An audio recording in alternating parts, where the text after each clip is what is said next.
Steve Eddy. I'm the director of the Center for Cooperative Aquaculture Research in Franklin. The CCAR, or CCAR as it's known, was established in 2000, and I've been working there since 2000. And we are a research and development facility and business incubator for aquaculture. And our focus is on land-based aquaculture, but we also work with companies that are doing sea-based aquaculture as well.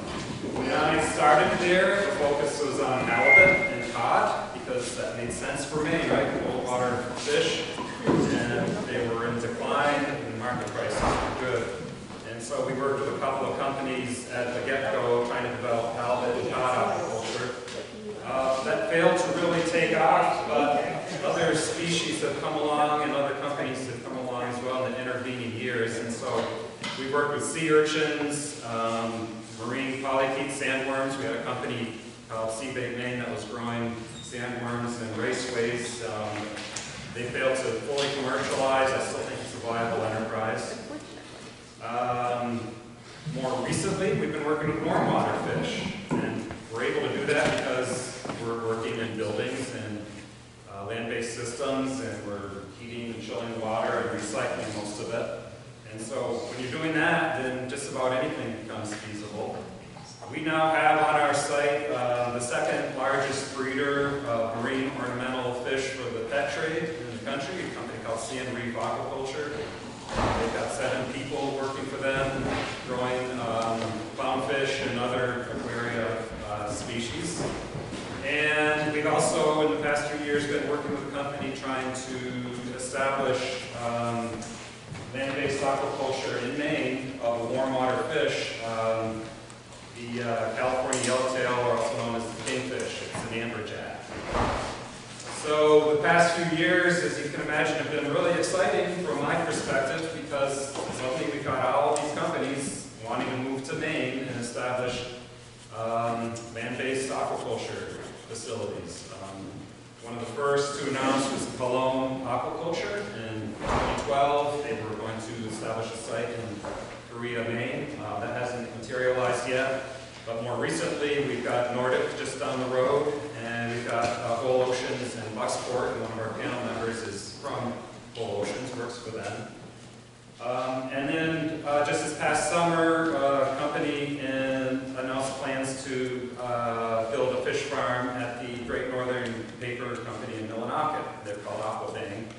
So those are all salmon, but in addition to those salmon companies, we also have an eel farm proposed for Waldoboro, Maine, a company called American Unagi, and they're actually growing eels at our site right now as they prepare to build their farm, and they plan on breaking ground this spring.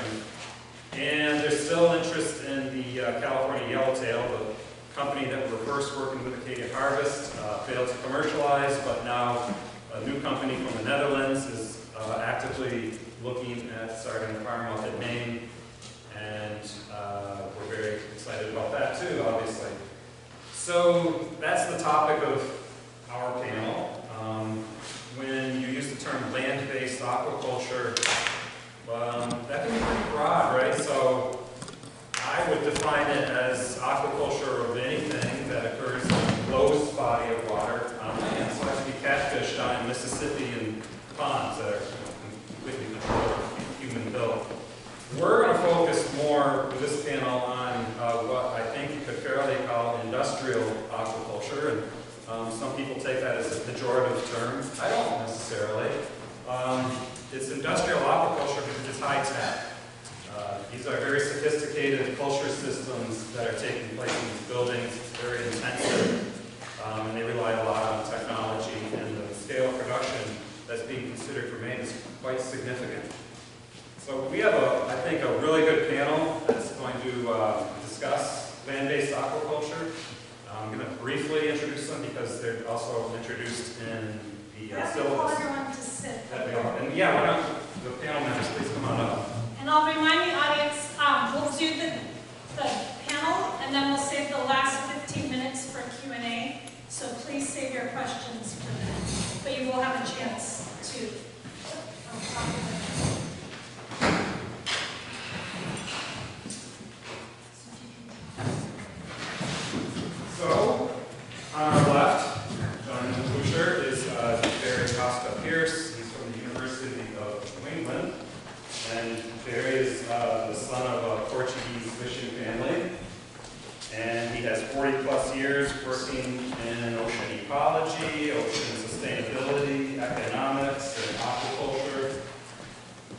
He's considered a pioneer of ecological aquaculture, and he is currently executive director of the University of New England's Institute for North Atlantic Studies. Here on the right is Jen Fortier, native of Ellsworth, attended the University of Maine, where she studied marine sciences and microbiology. Then worked at CCAR at my facility for a few years with Acadia Harvest, right on the front lines, taking care of fish every day, of California yellowtail intensive aquaculture system. And she now is the Outreach and Development Associate with Whole Oceans, and I would like to especially thank Jen for making it to this panel because she's getting married next week. I'm sure she's got a lot more on her mind than fish farming. Thank you, Jen. And then we have Paul Molyneaux. Did I pronounce that right? Yes, I did. Okay, good. So Paul also has 40+ years experience in the fisheries field as a fisherman, as a fish buyer, and as a journalist writing about fisheries issues. He may be known, or best known, for writing Swimming in Circles, which took a very critical look at salmon aquaculture in Maine and shrimp farming in Mexico and elsewhere. Paul was a 2007 Guggenheim Fellowship awardee, where he studied sustainable fisheries in India, Chile, Iceland, and several other countries. Worked as a fisheries education specialist at the Maine Center for Coastal Fisheries. Just before we started this panel, Paul came up to me. He said, "I feel like the skunk at the garden party." I'm glad to have Paul here. I invited him. I think he brings a very important perspective and voice to this topic. So we're all going to be nice to him. So the format, we're gonna start with short presentations from our 3 panel members. Hopefully the technology will go smoothly. And I was going to have Paul go first, but I really have no preference. This is our panel.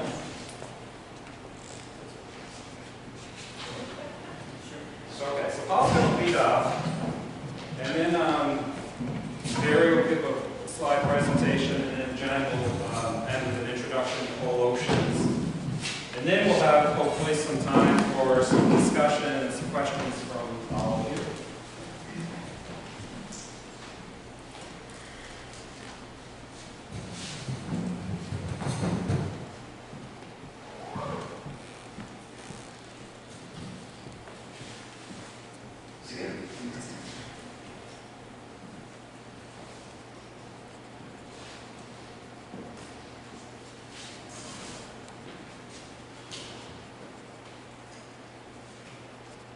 Well, I'll start talking.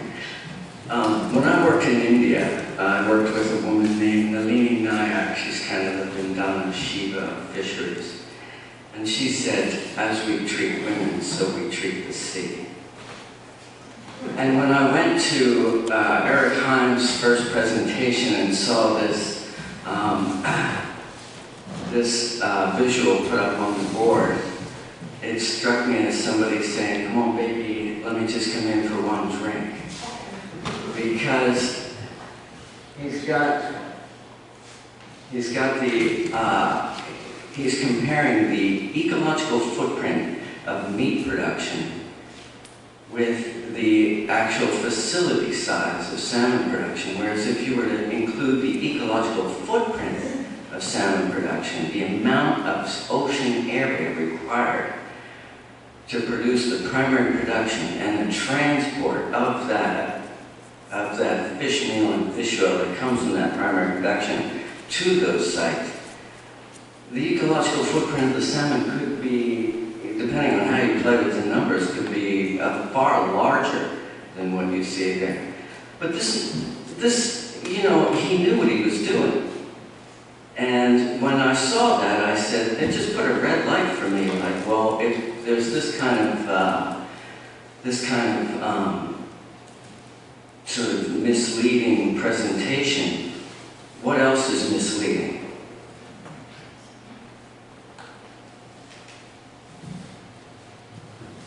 What I've heard from them is that,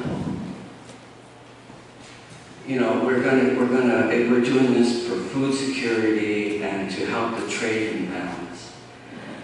And, that's the same argument, that's the same argument that was used in the 1970s to eliminate the small boat fleet and replace it with a larger fleet of economically efficient boats. It's the same argument that was used for the first Blue Revolution, where we saw these folks came to where I live in down East Maine and said, hey, we're going to improve food security and correct the trade imbalance, and we're going to provide jobs, and we're going to provide business opportunities for fishermen. So in the 1980s, I was actually working, feeding fish. But of course, that job got eliminated by that thing in the middle, which is a feed barge, the automatic feeder. So they automated those jobs out of existence and consolidated that industry into one entity, which is why Bob could no longer have the amount of, know how many fish we're producing, because they have a proprietary right for that information, to that information. What happened with this, this Blue Revolution here was, what happened with the first Blue Revolution was that small communities and small fishermen had to either get big or get out. And the second one, local people who got involved in the salmon business were bought up by bigger and bigger companies until one company owned it. And the jobs were automated pretty much out of existence, so Eastport has become a host to an industry where a foreign company basically, takes the profits out of their ecosystem and leaves them with the pollution and the disease. Why are we growing salmon?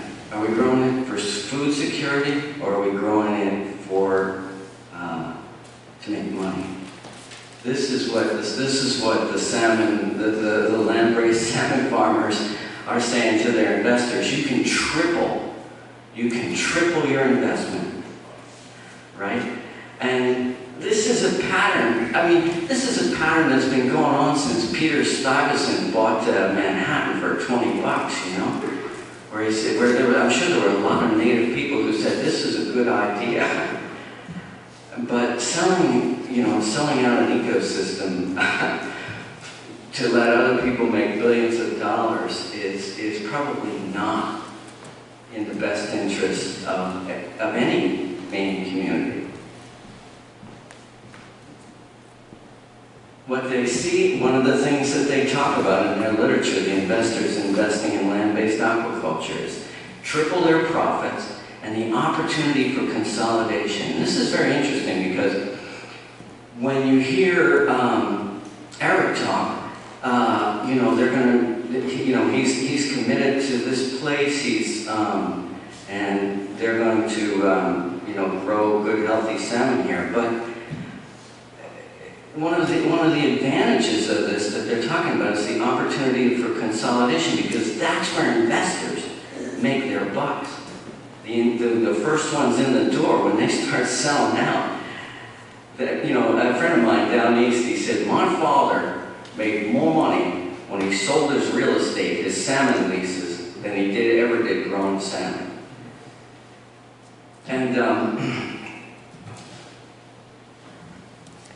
so when you consolidate, there's so many unknowns that are coming down with this that when you consolidate, you don't know who's going to own it or what kind of information you're going to be able to get from them. The one thing that aquaculture depends on, no matter where you go, is free water or cheap water. It needs it as a source and it needs it as a sink, because essentially what you're building is a huge toilet, and you got to flush that toilet, especially in the last 15 days of production. You know, you guys have all heard the numbers of millions of gallons of water that are going to be withdrawn from the aquifers here and from saltwater. So the question is, after the 30-year project, is what does this community, what do your children, what does the next generation get left with? Because, you know, from what I'm no expert, I'm not a hydrologist, but it's certainly up there on the radar that there's potential for saltwater infusion, there's potential for local wells to drop. So, you know, what you get on that end it remains to be seen. One thing about the pattern of development that we've seen in fisheries production over the last century, and one of Bob's slides really nailed it, because you could see, we've cascaded down a declining ecosystem using technology to boost production temporarily until the effects on the ecosystem make themselves known, and then we decline again. This has gone over and over again. In 1905, the first draggers came. You saw his slide. In 1905, you saw a pop in production again. And then that slowly went down. In 1929, the year that New England fishermen caught the most haddock ever, and they were estimated to have killed as many as they caught. They slowly went down, those impacts slowly went down. Post-World War II, again, you see the production go up because we got synthetic twine, we got radar, we got sonar, we got all these new toys, this new technology that boosted production. And in the 80s, we got rock hopper gear onto our trawls that got us into the last refuges of those cod. And you see that bounce up again. Now the next technology to boost production, to squeeze what we can out of the sea, to demand more than she can give, is the various aquaculture technologies. Now, I should say, I practice land-based aquaculture. I have an aquaponics system at my home. There's nothing wrong with it on a certain scale, but I think that what's being proposed here is the same old boom and bust BS that we've heard for a century of, like, we're doing this for food security, we're doing this to correct the trades imbalance, when actually we're doing this because we are predatory capital and we see an opportunity. And we're going to exploit it as long as we can, and then we're going to take our money and go somewhere else. The risks they don't talk about. You know, it's like you ask, you know, your partner, you know, a prospective partner, she had an AIDS test and she says, well, I don't think that's necessary. I mean, if you probably wouldn't get in bed with them. And they're not even talking about disease. They're not even talking about disease. And every expert, David Scarf, OIE, Dougie McDowell up in Fredericton, and even Nell Hollis at Cook Aquaculture will tell you that disease is a bottleneck every aquaculture operation has to get through. And this is no exception.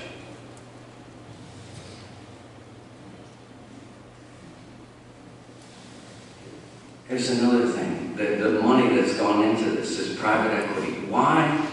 This is what I talk about, predatory capital. Why do we need private equity? Politicians need it to say that they're doing something good for the community, bringing this money in. But this money, you know, it's not like a donation. It's a gamble that they can make at least 3 times as much and take that out of the community. As I said before, when it gets consolidated, if the bigger company, which following the pattern, a bigger company will eventually buy up whole oceans, Nordic aqua farms, etc. I mean, if things follow the usual pattern. And will they grow GMO salmon? Why not? You know, if they can legally do it, why not? They're already, you know, bead issue is that we're going to use soybeans. And I know Sebastian Bell has been out in the Midwest promoting soybean, GMO soybean production for aquafeeds for the last 4 years. So, the environmental and social costs that will come of this, I mean, the so-called jobs, we've seen them disappear. What happens to the bay at the outfall, I don't know. Maybe put a seaweed farm there for bioremediation or something like that. But in reality, if you want economic growth comes from increasing the capacity of an ecosystem to produce fish, not from developing technology that can squeeze the last bit of productivity out of that water. It comes from improving the quality of that water. And again, Bob talked about opening the dams and the alewives coming back, the exponential increase in alewives coming back. These things can be restored, and they can become accessible to local people. Ownership of the means of production of whatever is produced in your community is really vital to economic democracy. I mean, if you want everybody to have a chance, everybody has to have access. And so, you can read that. I mean, it was funny listening to Bob's talk because I've lived that, I was on those boats, dragging up those fish and throwing over. I can remember, I was saying to somebody earlier, I can remember being out in Truxton Swell, we were fishing on haddock and throwing over as much as we caught.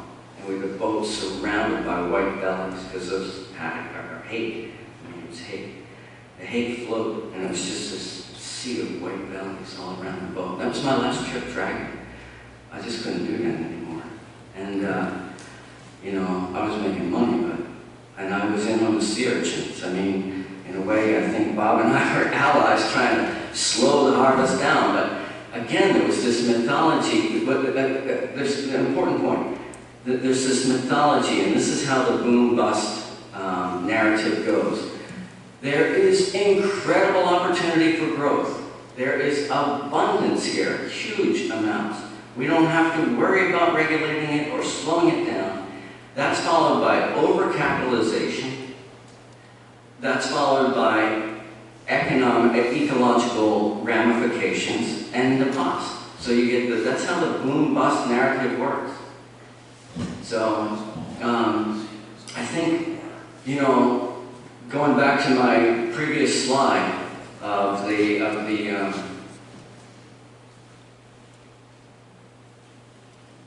saying, hey baby, let me come in for one drink. Don't. Because don't.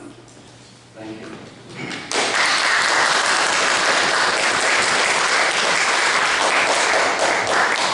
All right, so we've heard the bad and the ugly. Now hopefully we can hear a little bit of good with Barry's next presentation. And as Barry gets ready, in the aquaculture world, we have aquaculture publications and papers that we read. And one of the headlines just this week was Maui, which is a salmon company up in Newfoundland, calls for climate change action after massive farmed salmon die-off in Newfoundland. This is at a sea cage. So it's actually getting too warm to grow salmon in some places. At least that's what Maui was attributing this die-off to. And that does make you wonder, are we going to only have the option of producing fish on land? I hope not. I think we can work with both. And with that, please welcome Barry. Hi everybody. I'm going to stand up. Okay, so just a little bit of background. For the entire history of salmon, tilapia, shrimp, all that in aquaculture at the industrial scale is in the lifetime of the person speaking to you right now. Okay? So the first farm salmon came out when I was a graduate student. Okay, and I worked in the first shrimp farms in Taiwan and in Hawaii. So when you think about that, agriculture is 100,000 years old, or whatever it is, many tens of thousands of years old. Okay, it's all in my lifespan. So a lot of what Paul talked about is really ancient history. It's a lot of where we've come now in 2019 is so far removed from the websites and so the advocacy information that you see on a regular basis about all of those species that we need to really kind of rewind. I want you to understand where we're at right now in the evolution of salmon farming. And I know this is land-based, but we really have to look at I want to give you the context of how this is all fitting and evolving. Now, I spend most of my time in Norway, Iceland, and Sweden. And so I'm very closely aligned with the state of the art, where those countries have been spending millions, if not billions of US dollars in trying to improve large-scale industrial aquaculture. And so it's the evolution of the Blue Revolution. It's constantly evolving. And countries like ours are a really minor player. The US is number 15 in global aquaculture production. Our investment is extremely small. It's much less than Bangladesh's investment in aquaculture. However, American scientists are at the forefront of working in all of these countries. We work internationally. We try to bring people like that are gathered here today. Where are we at now? Where can we move forward? I also want to not only say about large-scale industrial aquaculture. My program at the University of New England, together with my partners at Maine and all of the academic institutions, University of California, Santa Barbara is a very close partner. We're all working towards making large-scale sustainable aquaculture more sustainable. Because we realize in a planet of potentially 9 or 10 billion people, if we're all going to go towards terrestrial meat farming, we're in deep trouble.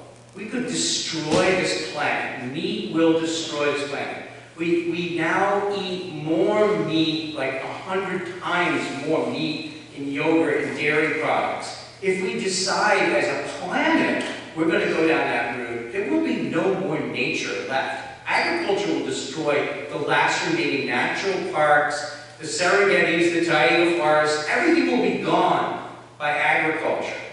So we have some really stark choices.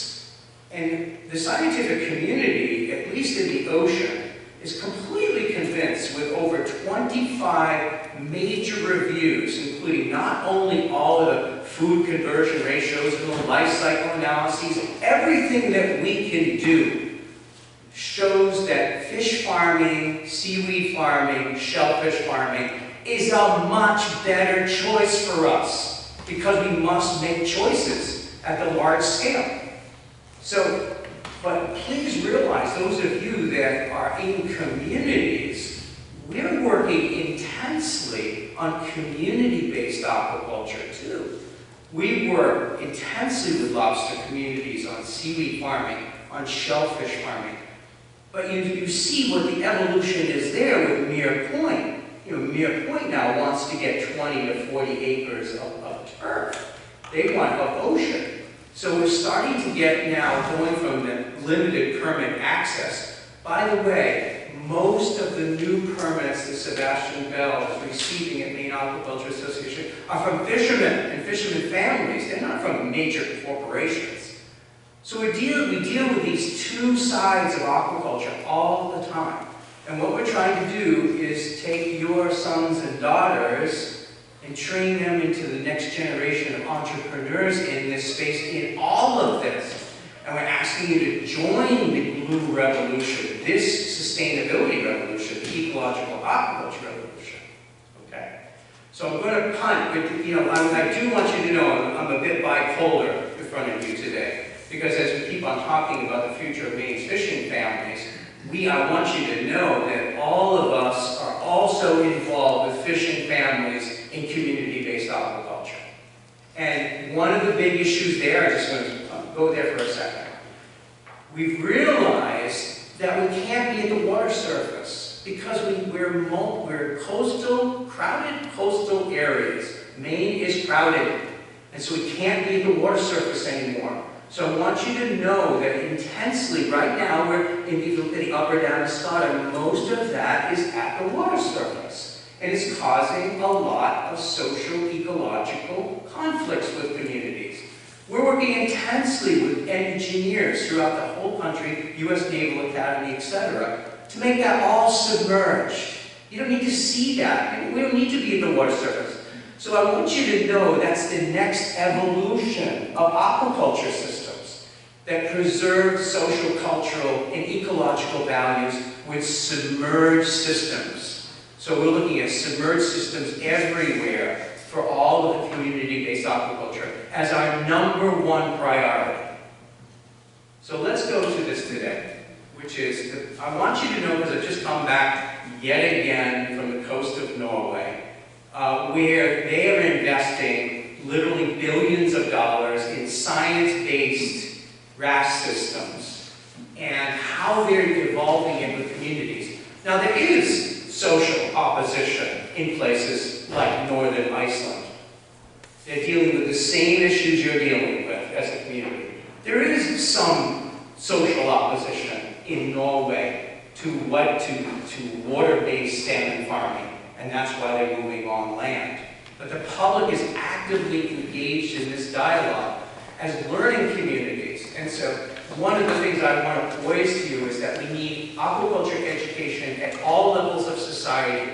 We need aquaculture education for coastal decision makers. We need aquaculture education at K through 12. We need aquaculture education for the public, because oftentimes we have a joke. We say, all aquaculture is salmon in people's mind, and all fisheries are cod. Well, nothing could be further from the truth. We know there's diversity. Okay, so how did we end up here? And these numbers initially look extraordinary. All right, they look like 1 million metric tons. I do want you to remember this number. Just say 500,000 metric tons. That's 483,000, half a billion metric tons, sorry. Okay, but you can see most of it is in the southern states. I can't sort of begin to tell you how surprising it is to see no more north-south divide in temperate and tropical species. Steve Eddy mentioned a tropical species by a Netherlands company coming here to Maine. Okay, look at the size of Atlantic Sapphire. That's outside of Miami, Florida, growing salmon. Why is that? And the issue is this is aquaculture in the RAS system is more of a design phenomenon. We have to have architects and designers and building people to decrease energy and cooling costs and pumping costs. So this is a multidisciplinary field. And one of the things Paul forgot to mention to you was that if you noticed in one of his slides, he talked about aquaculture is just not producing. It's the entire value chain.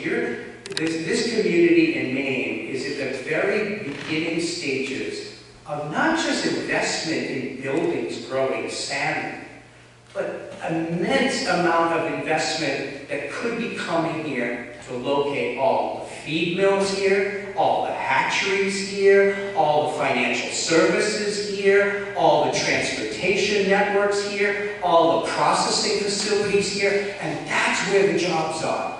And that's where the pressure I'm putting, people like me are putting on Eric Heim, Whole Oceans, and others. You heard just Whole Oceans is going to open up a processing facility. That's where the blue revolution really starts to take root in communities, and communities begin to be proud of their aquaculture background. But we're not going to be able to meet the needs of our communities in rural Maine just on production. We have to locate the value chain here too. We have to locate the feed mills, processing hatcheries, etc. Okay, that seems like a big number. But let's put it in perspective. See that right there, that little big pink line? That's salmon. So this is global aquaculture production. Please keep in mind that salmon is, even though it's very valuable, it's a very small part of global aquaculture production. That's why people like me go to Europe and Asia all the time. Because where aquaculture is sophisticated over hundreds of years is carps and shellfish in Asia. So we're a global science community. We go around because they're much more sophisticated than we are. We have a lot to learn. But carps are anywhere between 20 to 30 million metric tons. Salmon is only 2.3 million metric tons. So even if we do this, that's a huge effort in the United States. That's a big leap for this fairly minor aquaculture country in the world today. That's only going to bring salmon to 2.8 million metric tons. It will be less than tilapia. Even though it's a lot for us, but America, again, we call America an aquaculturally developing country. It really is so minor here. Indeed, aquaculture production in the United States has been declining for 10 years straight. Well, we think oysters are growing here, we get all these LPAs. Most of aquaculture production in the United States is catfish in Mississippi and Louisiana and Alabama, and that has been declining for 10 years straight. So we have a long way to go. Many of our academic institutions in the United States got rid of all their aquaculture majors in the 1980s and 1990s. It was that bad. Okay, so what's driving this? Okay, the gold is again that production. It's about 2.3 million metric tons, and I said it's going to go to 2.8 if all these grasses come on board. But the driver is that phenomenal blue line. The increase in prices, of wholesale prices of Atlantic salmon has been nothing short of breathtaking. The prices have doubled. And so this is a big question we try to answer to people like you. How come salmon prices on wholesale markets almost double what they are cod? Salmon has just basically wiped cod off the map in terms of wholesale prices. And that's what's driving this. If you can't make money in Atlantic salmon now, you can never make money. And what is the future? The future is salmon everywhere. We're seeing salmon in China, Thailand, Mozambique, all over the world. And why is that? It's because it's a great, healthy new food. It's better than chicken and meat, and your doctors are going to tell you that from the omega-3s counts. Okay, so who's the big dogs? Norway and Chile. So we spend, people like me, we spend a lot of time talking to Norwegians and Chileans in this business, okay? But I put a little boxer in this tiny little jurisdiction that's owned by Denmark called the Faroe Islands. They get the highest price for their eco-labeled Faroe Island salmon than any other jurisdiction in the world. And what they've done is, they get a whole bunch of certifications along with their salmon in terms of the feed they use, the health practices, the disease practices, the way they ship it, and the animal health and welfare. They don't use 50 kilograms per cubic meter densities, they use 15.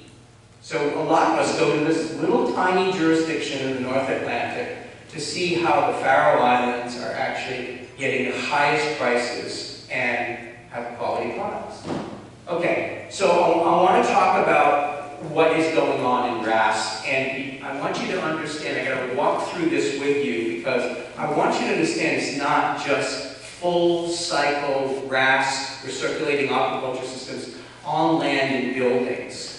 I want you to understand how the situation is right now and what is being proposed for us in Maine and up in the United States. First of all, this is the typical, up at the top, net pen-based salmon ecosystem like you see in Costa-Pierce Bay or Passamaquoddy Bay. Hatcheries, land-based, produce fish up to, small fish, 300 grams or so, less than a pound.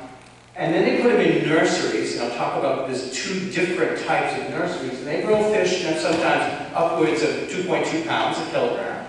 And then they grow them out to the fish that we see, the fillets, the fillets you see in the market. They grow them up to 4 to 5 kilogram fish. Now the difference with full cycle wrasse, so that's what really goes on, but it's more complex than that. There's 2 arrows. In full cycle wrasse, our friends are now sort of saying they're going to take fish right from the hatcheries and they're going to grow them out to big fish in completely contained recirculating aquaculture facilities. That's what's new, okay? And it's also, which is controversial. The controversy is here, you know, whether it's technologically feasible. You hear it being discussed in Denmark, Norway, Sweden, and Iceland too. Okay. So it's 3 parts, and many of you do have talked about aquaponics, but it's really a lot of the treatment systems. You know, these are water treatment systems engineers. These are wastewater treatment people. So in other words, when you think about the skill set that we need to bring to this field, that's the kind of people that we're looking at. People who can take out like these watery solids, remove as much nitrogen. So I'm not going to talk about the treatment system in detail, but just know that the rearing systems, if they're partial wrasse, not 100%, because there is no 100% recirculating system. If they're partial wrasse, you still discharge a certain amount of watery solids, okay? But it's compared to net pens or any other treatment system, it's much lower, okay? But what's really cool is some of these more sophisticated systems. The most sophisticated land-based salmon agriculture system is now about 2 to 3 years old, and it's Superior Salmon in a rural area of Wisconsin, that for every 1 pound of feed that it feeds to its fish, it produces 11 pounds of food at a large scale in a rural area of Wisconsin. So these places, these land-based salmon farms, together with agriculture, are immensely productive and very, very exciting in terms of their food production. Okay, so I'm going to walk you through, because it's not just land-based. So hatcheries are never going to be water-based. They're always going to be land-based. So the fingerlings that I talked about, they either go these days into land-based or water-based nurseries. Now, I just came back. I want you to know that the land-based nurseries in Norway, they're growing what they call smolt, so larger fish, 2.2 pounds. Those are the fish that they're stocking beyond in land-based nurseries. And that's the big debate there economically, whether we need to grow them to 500 grams or 1 kilogram in land-based nurseries. And what's the most economic way of doing that? But I just came back from this. This is a Cermaq cage off the coast of Norway. It's really exciting because these are water-based nurseries. They're totally closed systems with pump out and no discharge whatsoever. So these are the systems that people are talking about out of the nurseries. They're talking about either full-scale grow-out in wrasse land-based or in water-based systems. So in other words, the nurseries would be put out into the ocean, into new cages like you see on the right-hand side, which are called the eggs. So marine harvest, you can sort of see the size of some of these water-based systems. This is a typical 10-cage marine harvest system in Norway. Now if you look back at some of the wrasse systems that I looked at, how much more we could replace of these with wrasse-based systems. Okay, I'm going to leave you with this.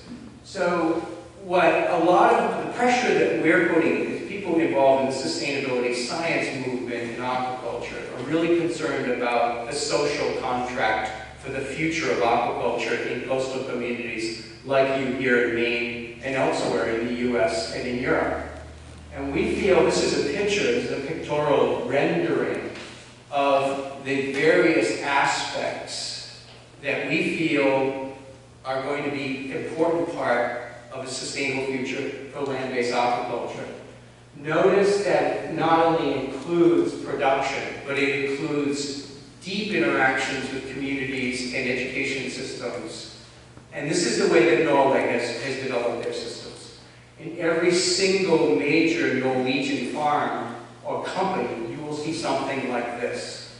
This is Domus Pescus. This is the salmon center. There's probably about 20 of these along the coast of Norway. They employ, it's a major education center. They employ high school, college students to educate the public, to come in and learn about salmon farming and learn about all the aspects of feeds and all of the developments. So I think I'm going to end there. We could talk about this, and I think probably Jen is going to get more into this, but there's no perfect system. Just like meat farming and chicken farming, there's no perfect system. Okay, and so working on the science of this, you'll see the number one area that I wanted to emphasize is this early maturation. We see very little early maturation of salmon in net pens. And we're starting to see, because of the higher temperatures that RAS systems are running, we're seeing a much greater amount of early maturation, which causes market problems for these salmons in the RAS systems. Okay, I'm going to leave it there, Steve. We're a bit over. I only have 3 slides.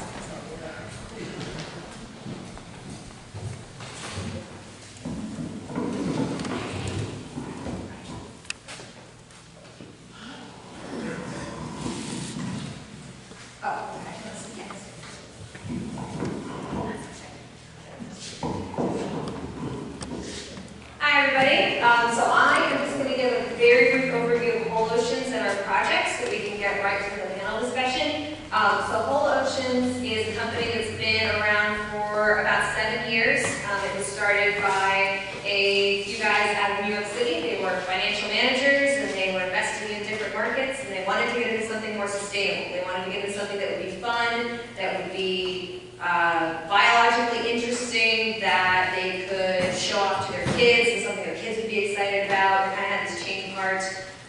They started looking at aquaculture. They kind of zeroed in on Maine. They thought about eels for a while, but they decided to go with Atlantic salmon. They spent a few years looking for different areas where they could go, and we settled on Bucksport, the old paper mill. So they approached Bucksport about 3 years ago, and about a year later they announced. And so these past 2 years we have been working on permitting, on design, and we are getting really close. So we do have an office in Portland, Maine. We're hoping to open an office in Bucksport next spring once the construction is really underway. We are committed to a non-GMO Atlantic salmon. We also want to produce it sustainably with feeds that have traceable ingredients, and that's some stuff that we can talk about here.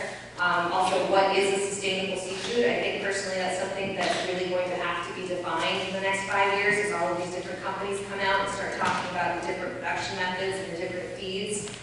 We have to come up with some sort of a consensus about what does sustainability mean. Does it mean your energy and power usage? Does it mean your fish welfare? Does it mean your feed? So I think there's a lot of interesting questions around that. We are targeting the premium market. That's what the investors are looking at, but we do want to make sure that we do have that for sale at a reasonable price here in Maine so that people can eat the fish that they're producing. I know that working with the Yellowtail Feeder Harvest is nothing like taking a fish home at the end of the day that you grew yourself. So I know that I take a lot of pride in that. We do currently have an offtake agreement with an American distributor for up to 100% of our production for up to 10 years, which has never been done before in the industry. It's actually what started Whole Oceans, is going to them and saying, we produce this fish at this quality, will you buy it? And that's where you get the investment. And we really are seeing that it does take a different kind of investor because of the long timeline it takes, both a few years for permitting, a few years for construction, and then a few years for even that first harvest. And then a few harvests down where you're actually starting to turn a profit. So a lot of these conferences and workshops that I'm going to, you're having to educate a lot of people about the process and why it takes so long before you see even any of that return. So just a quick timeline. We completed the purchase of about 100 acres of the Verso paper mill site in May. We have 1 or 2 permits that we're still waiting for. One of them is our SLOTA permit, which is the Maine State Site Law, which is sort of our state construction permit, which covers everything from groundwater and stormwater to the size and height of our buildings and noise pollution and light pollution and all of that. So we're hoping to get that next month. And then we've got 1 or 2 other little things to check off. We'll then start our site prep and our pre-construction this fall. We have a little bit of blasting to do. We have a lot of excavation to do to get some of these old foundations out to really get everything ready for the spring. So next spring, we will be starting on our hatchery building, and I've got a schematic here that I can show you, and hopefully completing that by the end of the year, and then starting to work on that larger grow-out building. So our phase 1 of production, we're going to start with building up to about 5,000 metric tons. We are looking to do a head-on bedded product very initially, but as we just announced a couple of weeks ago, we are looking at some of the lots in the Bucksport Industrial Park on the other side of town to have a local processing facility so that we can have more products available and so that we can have a lot of more jobs in the town. So for this phase 1 production, we're estimating that we're going to have about 50 to 75 jobs available in the community, but we're also hoping to partner with some other groups to help with that vertical integration so that some of our waste products can also be shunted into things like making seafood compost or other different value-added products so that we can use everything that we can, but also help spur some additional sort of accessory economic growth in the area. So this is the site. The red outline shows the property that we bought. So there's a couple of different areas. There's sort of, okay, I'm going to talk about this first. So one of the reasons that we chose this site, versus paper mill, it is what's called a brownfield site, which means it has previous industrial company working there. It is in an industrial development layer, which is over the shoreland zone, which allows it to be there. There's been a paper mill there since 1934, and before that there was a tannery and a couple other things. So one of the reasons we chose this is that there's a lot of infrastructure here on the site that we can reuse. If you look, I don't know if there's a pointer on here, but right down here on the bottom where this little finger of red is, that goes to the pump house. And so we can reuse the pump house, we can reuse the pipes that come in that the paper mill used, we can reuse the outfalls for our discharge, and that's all grandfathered in. It saved us from doing a lot of that Army Corps of Engineering permitting for putting any pipes in the river. A lot of it will have to be resized, so there's a lot of stuff there that we can reuse. And there's also a lot of power infrastructure on the site. There's a lot of water infrastructure. So we're going to be taking our brackish and our salt water from the Penobscot River, and then our fresh water is going to come from Silver Lake up in the top. And there is a freshwater line that's gravity fed that came from Silver Lake right to the mill for their freshwater use, and we're going to be able to utilize that as well. So that's where our 2 water sources are coming from. However, when you're looking at a very complicated site like this with a long history, you have to do your due diligence. You have to make sure that you know where everything is. We did a lot of soil testing, we did a lot of water testing to make sure that we understand everything that's going on there and any potential issues that we may see in the future. So that's one of the reasons it's taken us 2 or 3 years to actually get to the point where we're ready to build. This site also has a couple of neat bonus features. The little squiggly black thing down at the bottom, that is a CMP substation right in the middle of the site, so that gives us a lot of, we don't have to worry as much about power outages. I know that some aquaculture places are placed in very rural areas, so for us being right in downtown, right near some of the major grid, is useful for us because these facilities have to run 24/7, 365. You know, if you lose power, your generator doesn't kick on, in a couple hours you're not going to have any more fish, and that's not what we want. However, this site also has a rail spur that comes down from Bangor. It's in pretty bad shape right now. You can only go about 10 miles an hour on it, but we do see potential for that in the future, whether to bring supplies in or to take other things out. And so that's the conversation that we're having long term. And there's also the deep water port potential with the fuel dock and cruise ship dock in Bucksport. So we've got this upper section here, which we're not planning on developing in the near future, and may have some potential later on, but right now we're not really going to focus on it. We also purchased the large parking lot across the street from the mill where everybody's to park. Right now we're going to be using that as sort of our construction setup area, but we also see potential in the future for additional office space, co-working space, or hopefully they're going to build me a visitor center one lot of that outreach and education. And so the main sort of aquaculture area is this area in the middle. This was the barnyard, if you're familiar with the Bucksport Turkey Mills, kind of on the northern end of the property. And so if we take a look, sort of rotated this, so there's road up to Bangor, roads down to Bucksport, river along the bottom. So this is sort of our basic plan. So we are looking at phase 1, which will be the smaller of this building is the freshwater hatchery building, and then the south grow-out building. We've also got water treatment coming in, water treatment exiting. That dotted line sort of coming down from the top, that's the gravity line from Silver Lake. And then on the left, we've got a couple of accessory sort of workshop and storage buildings for some of the maintenance staff. So as we build these buildings, as we build up our production to that 5,000 metric tons, we'll then sort of evaluate where we are, how we're doing. And then we'll move on to phase 2, where we'll build a second grow-out building and be able to increase our hatchery production so that we can increase to maybe 10,000. I know that Barry's number on there said 50,000. We expect that this Bucksport site will probably top out at about 20 to 22,000 metric tons. We're hoping to then look for a second site in Maine, or we are also looking at a couple of places on the West Coast, both in the U.S. and in British Columbia.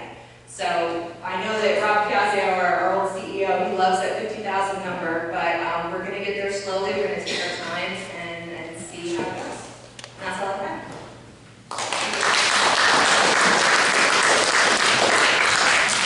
So we could easily spend another hour on this topic, but it's 10:05, and there's a land or a sea-based aquaculture session that's supposed to start at 11.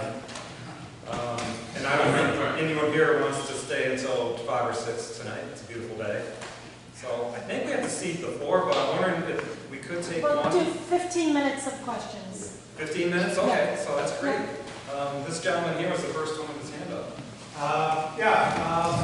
I'd like to ask about where the panel thinks that third-party certifications kind of are in terms of, to your point, Paul, about helping us not repeat past mistakes. I know that the Aquaculture Alliance, Aquaculture Stewardship Council have environmental considerations in terms of effluents and those types of things. Maybe where you feel they are in terms of helping us avoid some of the issues that you point out, and maybe to the other 2 members of the panel, where you fit in maybe advising some of those standards and how you see that dynamic work. Yeah, I always feel that with certification, there should not be third party. What it should be is regional certification. Like you ought to be able to walk into the state of Maine, and our policy is so ironclad, sustainable, and protecting the interests of communities and protecting the interests in the environment, that all you have to do is say, this is from Maine.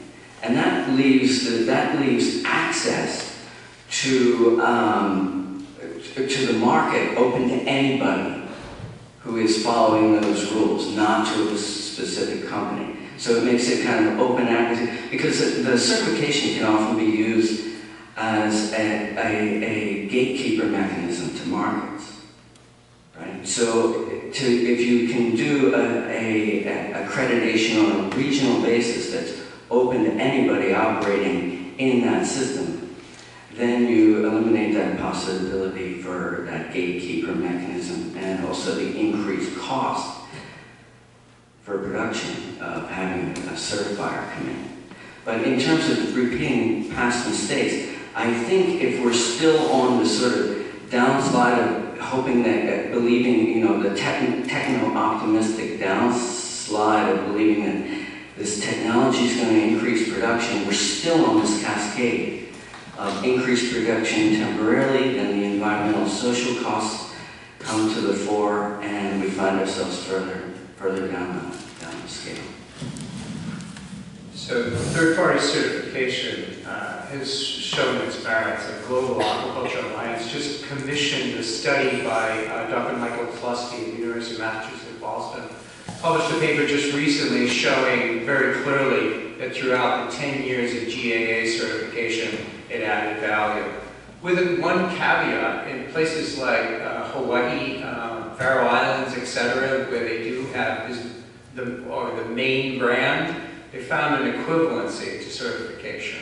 So some people, some groups do that marketing of the local, and that's sort of equivalent to these third-party certification, but just in general, the comment is certification combined with local seems to add value very clearly for that study that was done.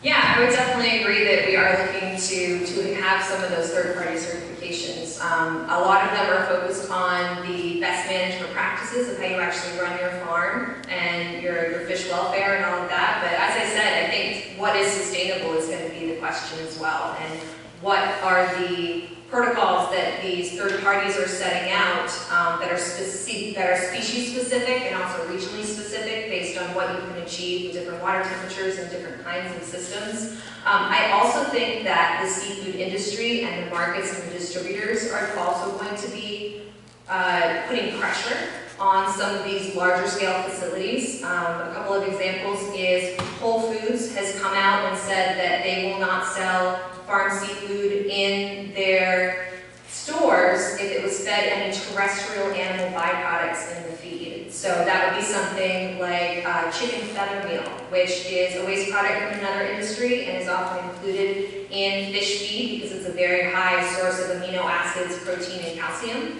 And so that's a good additive that has been put in there. But if Whole Foods says, you know, we're not going to buy your fish if it's eating this, then that's something that we have to respond to.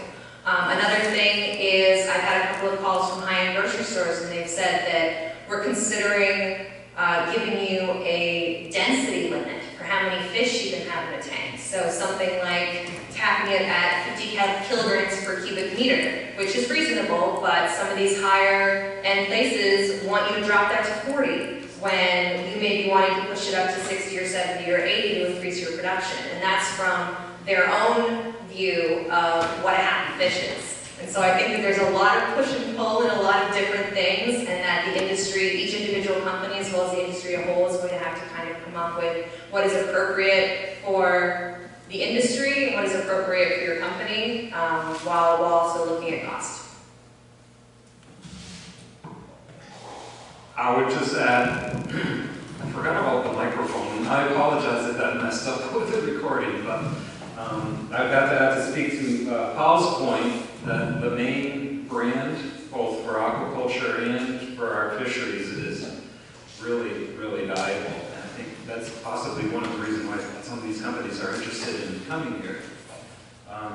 This lady here has a question. You have a background in microbiology, I do too, infectious disease and virology.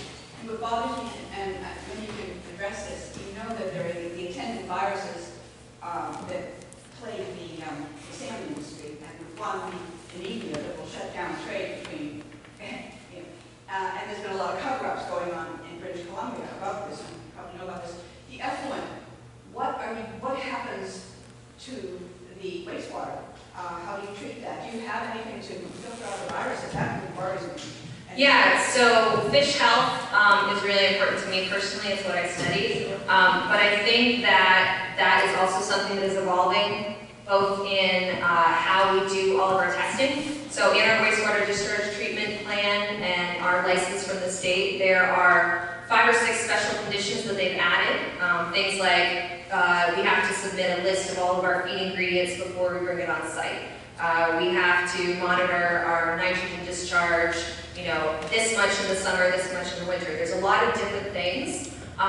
Looking at diseases and looking at that is part of that. But we've actually had some trouble finding testing facilities in New England. Some of the labs that we're going to have to be sending samples to are in New York and Pennsylvania.